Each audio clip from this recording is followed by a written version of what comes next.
Поэтому по данным болезням у нас устанавливается карантинное мероприятие. В данном случае сейчас умерщвление мы провели 22 владельцев животных.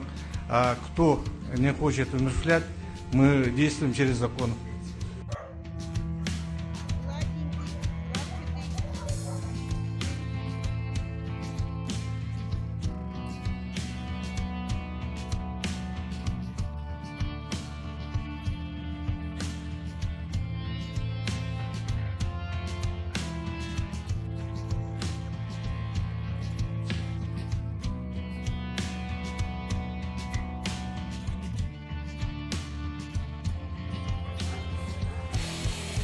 Вот этот песик все худее и худее становится.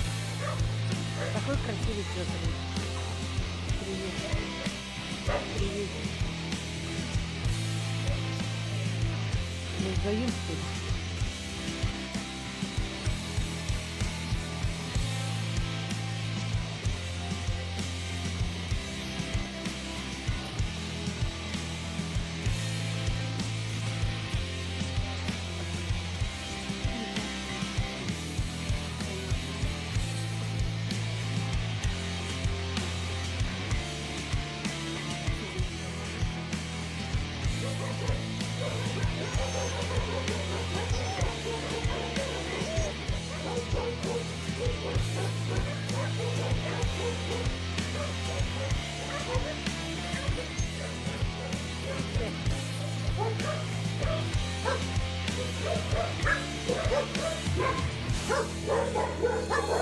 Ой, какой шикарный.